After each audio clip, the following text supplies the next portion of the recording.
Welcome to the series of mid term exams preparation. ये mid term exams की preparation series की video है। Complete series इस channel के ऊपर अपलोड की जा रही है और आज की वीडियो के अंदर आपको CS606 के मिड टर्म के सॉल्व MCQs करवाए जा रहे हैं मिड टर्म एग्जाम्स की प्रिपरेशन के लिए। तो शुरू करते हैं आज के इस ट्यूटोरियल को। इसमें सबसे पहले कि an dash does not need to examine the entire stack for a handle that the state symbol on the top of the stack contains all the information it needs। अब इनमें से कौन सा पार्सर जो है उसको ज़रूरी नहीं होता कि वो एग्जामाइन करे पूरा जो स्टैक है हैंडल के लिए, और स्टेट सिंबल जो है टॉप के ऊपर स्टैक के उसके अंदर तमाम जो इन्फॉर्मेशन है जो ज़रूरी है। So the answer is LR parser. LR parser is the answer here. और उसके बाद ये कि YACC contains built-in support for handling ambiguous grammars resulting in shift reduce conflict by default। these conflicts are solved by performing। अब YACC के अंदर built in support होती है कि हैंडल किया जाए एम्बिगियस किस्म की जो ग्रामर है, और जो कि नतीजा है शिफ्ट रिड्यूस कॉन्फ्लिक्ट के अंदर, और बाय डिफ़ॉल्ट ये कॉन्फ्लिक्ट सॉल्व किए जाते हैं परफॉर्म करते हुए किसको, शिफ्ट एक्शन को। और उसके बाद फिर ये आता है कि when generating a lexical analyzer, जब जनरेट किया जा रहा है lexical analyzer from a dash description से, सो वो है टोकन डिस्क्रिप्शन से। The item sets are constructed by two types of moves, character moves and e move. उसके बाद ये कि dash left factoring is enough to make a grammar LL1। Left factoring जो है एनफ है कि बनाया जाए ग्रामर को LL1, सो वो ये बात जो है वो गलत है, फॉल्स है। उसके बाद ये कि फिर alternatives of back track in parser is look ahead symbol in. Alternative जो बैक ट्रैक का जो है पार्सर के अंदर वो जो है देखा जाता है अहेड, वो देखता है एक वो जो है क्या है, लुक अहेड सिंबल है इनमें से किसके अंदर, इनपुट के अंदर। Input is the answer here. और उसके बाद ये कि typical compilation means program written in low high level language to low level. Typical compilation का मतलब ये है कि प्रोग्राम जो है वो लिखे जाते हैं हाई लेवल लैंग्वेज से लो लेवल लैंग्वेज तक। तो लो लेवल लैंग्वेज नहीं है बल्कि लो लेवल ऑब्जेक्ट कोड तक, लो लेवल ऑब्जेक्ट कोड तक, हाई लेवल लैंग्वेज से लो लेवल ऑब्जेक्ट कोड तक। उसके बाद एक इन पास्कल के अंदर डैश जो है वो रिप्रेजेंट करता है इनइक्वालिटी टेस्ट को। द आंसर इज डी, जिसमें दो एंगल ब्रैकेट्स आप देख सकते हैं। और उसके बाद ये कि फिर LR parsing dash string to the start symbol by inverting protection. LR parsing dash करता है स्ट्रिंग को, एक्चुअली ये रिड्यूस करता है, so reduces is the answer. और उसके बाद ये कि in parser the 2LL stands for, parser के अंदर 2L के से मुराद जो है वो क्या है, ऑल ऑफ द गिवन है, तमाम जितने भी ऑप्शन है। उसके बाद ये कि फिर parser always gives a tree like structure as output. Parser जो है वो हमेशा देता है एक ट्री जो है स्ट्रक्चर की तरह है, आउटपुट जो है वो, ये बात ट्रू है। और उसके बाद ये कि फिर lexer and scanner are two different phases of compiler. Lexer और स्कैनर दो डिफरेंट फेजेस हैं कंपाइलर की, बात गलत है, फॉल्स है इसका आंसर। उसके बाद ये कि in compilation process hierarchical analysis is also called. Compilation process में हायरार्किकल एनालिसिस जो है और भी क्या कहलाया जाता है, वो कहलाया जाता है both parsing and syntax analysis. उसके बाद आया था फिर कि एम्बिगिटी के ना ईजिली भी handle bye top down parser. Ambiguity को ईजिली तौर पर हैंडल कर सकते हैं टॉप डाउन पार्सर के ज़रिए, बात गलत है। और उसके बाद आया था फिर front end of two pass compiler is consist of a scanner. Front end जो टू पास कंपाइलर का उसके अंदर स्कैनर है, बात जो है वो ट्रू है, सही है। उसके बाद आया था फिर कि LR parsing is called non productive parsing. LR parsing कहलाई जाती है नॉन प्रोडक्टिव पार्सिंग, ये बात जो है फॉल्स है। और उसके बाद ये कि इन प्रोडक्टिव पार्सिंग टेबल रो आज, इसमें ये हैं क्या, ये जो है नन टर्मिनल होते हैं प्रिडिक्टिव पार्सिंग टेबल के अंदर, रोज़ जो है वो नन टर्मिनल है। और उसके बाद ये कि in LL1 parsing algorithm dash, algorithm stack जो होता है उसके अंदर जो एक सीक्वेंस ऑफ ग्रामर सिंबल है, स्टैक इज़ द आंसर। और उसके बाद ये कि फिर AST summarizes the grammatical structure with the details of derivations. AST जो समराइज करता है ग्रामेटिकल स्ट्रक्चर जो डिटेल्स ऑफ डेरिवेशंस के साथ, so this one is false, ये बात जो है वो गलत है। उसके बाद क्या है, left factoring is enough to make LL1 grammar. Left factoring जो है एनफ होती है करने के लिए LL1 ग्रामर के लिए एनफ होती है, सो ये बात जो है वो गलत है, फॉल्स है।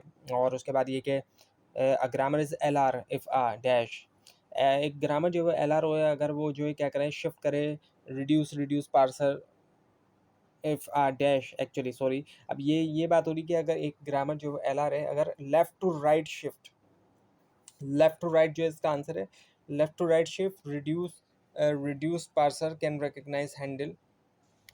उसके बाद ये कि reduction of a handle to the dash on the left hand side of grammar rule is a step along the reverse of a right most derivation. जो रिडक्शन ऑफ हैंडल होती है टू दी डैश, किस तक, non terminal तक। Non terminal इसका answer है on the left hand side. Left hand side के ऊपर ग्रामर रूल के वो जो स्टेप होता है साथ में जो रिवर्स है राइट मोस्ट डेरिवेशन का, उसके बाद the regular expression a b and a b are describe the dash of string. अभी जो रेगुलर एक्सप्रेशन है ये डिस्क्राइब करता है कौन सा सेट ऑफ स्ट्रिंग को, डिफरेंट सेट ऑफ स्ट्रिंग्स को डिस्क्राइब करता है। उसके बाद ये कि YACC content built-in software support for handling ambiguous grammar resulting in dash conflict। अब YACC जो है वो इसके अंदर बिल्ट इन सपोर्ट होती है हैंडल करने के लिए एम्बिगियस ग्रामर जो है, और वो नतीजा होता है क्या करने में, शिफ्ट रिड्यूस करने में conflict. Shift reduce is the answer.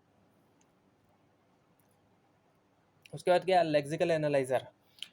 एक लेक्सिकल एनालाइजर जनरेटर जो है ऑटोमेटिकली कंस्ट्रक्ट करता है डैश डेट रिकग्नाइजेस टोकन, जो कि टोकन को रिकग्नाइज करता है, ये करता है कंस्ट्रक्ट एफ को। उसके बाद ये क्या है, एल आर पार्सर का handle dash grammar. L R parser handle कर सकता है कौन सी ग्रामर, लेफ्ट रिकर्सिव ग्रामर। उसके बाद ये कि one of the core task of compiler is to generate fast and compact executable code. जो कोर टास्क में से है कंपाइलर के, वो जनरेट करना fast and compact executable code. So ये बात ट्रू है। और उसके बाद ये कि compilers are sometime classified as, compiler को कभी कभी क्लासीफाई किया जाता है किसके तौर पर, ऑल ऑफ द गिवन के तौर पर, इनके सिंगल, मल्टी और लोड एंड गो। उसके बाद आया था फिर कि which of the statement is true about regular languages, इनमें से कौन सा स्टेटमेंट ट्रू है रेगुलर लैंग्वेजेस के बारे में, the answer is all of the given. उसके बाद ये क्या, functions of lexical analyzers are, जो फंक्शंस है लेक्सिकल एनालाइजर के उनमें से क्या है, ऑल ऑफ द गिवन जितने भी ऑप्शंस हैं यहाँ पर। और उसके बाद आया था फिर कि flex is an automated tool that is use to get the minimize DFA scanner. Flex जो है वो एक ऑटोमेटेड टूल है जिसके ज़रिए यूज़ करते हुए जो है हासिल किया जाता है मिनिमाइज DFA। सो ये बात जो है वो गलत है, फॉल्स है। और उसके बाद ये कि फिर we use dash to mark the bottom of stack and right end of the point input. Actually हम यूज़ करते हैं डैश ताकि मार्क करें बॉटम जो स्टेक का और राइट एंड जो है पॉइंट इनपुट का। सो यूज़ करते हैं डॉलर साइन। उसके बाद ये कि when generating a lexical analyzer, जब जनरेट किया जा रहा है lexical analyzer, item sets are constructed by character and dash moves. Item sets जो उसको कंस्ट्रक्ट किया जाता है करैक्टर के जरिए, डैश मूव्स के जरिए, ई मूव्स के जरिए। उसके बाद ये कि bottom up parcels handle a dash class of grammar. Bottom up parcel जो वो हैंडल करता है कौन सी क्लास, जो ग्रामर की, वो है large parser class of grammar. कहते हैं parser takes token from scanners and try to generate. Parser जो है वो लेता है टोकन स्कैनर से और ट्राई करता है कि जनरेट करे क्या, सिंटेक्स एरर को, और उसके सॉरी सिंटेक्स ट्री को, सिंटेक्स ट्री है नॉट सिंटेक्स एरर। उसके बाद ये in flex spec file, flex spec file के अंदर सेक्शंस आर सेपरेटेड बाय, इनको सेक्शंस को सेपरेट किया जाता है किसके ज़रिए, जो परसेंटेज का साइन है, ये डुअल परसेंटेज का जो साइन है उसके ज़रिए। उसके बाद ये कि in DFA minimization we construct one dash per group of states. DFA minimization के अंदर हम कंस्ट्रक्ट करते हैं एक डैश जो है पर ग्रुप ऑफ स्टेट्स, तो वो है वन स्टेट पर ग्रुप ऑफ स्टेट्स। उसके बाद ये कि follow of be in given grammar is, वो क्या है, वो है आंसर है इसका बी, जिसमें GHI और फिर डॉलर साइन आ जाता है। उसके बाद ये कि फिर follow of C in grammar is, follow of C जो ग्रामर के अंदर वो ए है जिसमें GHI और फिर ग्रामर साइन डॉलर साइन आता है। उसके बाद again important component of semantic analysis is, एक इंपॉर्टेंट कंपोनेंट जो है सिमेंटिक एनालिसिस का इनमें से क्या होता है, वो है टाइप चेकिंग होता है। Type checking is the answer. उसके बाद इंटरमीडिएट रिप्रेजेंटेशन स्टोर्स ऑपरेंड इन, इंटरमीडिएट जो रिप्रेजेंटेशन स्टोर करता है ऑपरेंड्स को, इनमें से किसके अंदर, द आंसर इज रजिस्टर्स। उसके बाद ये कि फिर dash algorithm is use in DFA minimization. DFA minimization के अंदर कौन सा एल्गोरिथम यूज़ होता है, वो है हॉपक्रॉफ्ट्स यूज़ होता है। उसके बाद ये कि dash is a top down parser, इनमें से कौन सा टॉप डाउन पार्सर है, वो है PR parsing, predictive parsing, sorry इस प्रिडिक्टिव पार्सिंग है। उसके बाद lexical analyzer generator dash is written in Java. Lexical analyzer generator dash जो है वो लिखा जाता है जावा के अंदर, वो है JLEX यानी कि। उसके बाद ये dash avoid hardware stalls and interlock, dash जो है वो अवॉइड करता है हार्डवेयर स्टॉल्स और जो इंटरलॉक है वो है instruction scheduling is T answer. उसके बाद recursive dash parsing is done for LL1 grammar. Recursive dash parsing उसको किया जाता है LL1 ग्रामर के लिए, सो वो है डिसेंट। उसके बाद ये कि फिर left factoring of a grammar is done to save the parser from back tracking. Left factoring जो है ग्रामर की, उसको किया जाता है ताकि सेव किया जाए पार्सर जो है बैक ट्रैकिंग से। ये बात जो है वो सही है, ट्रू है इसका आंसर।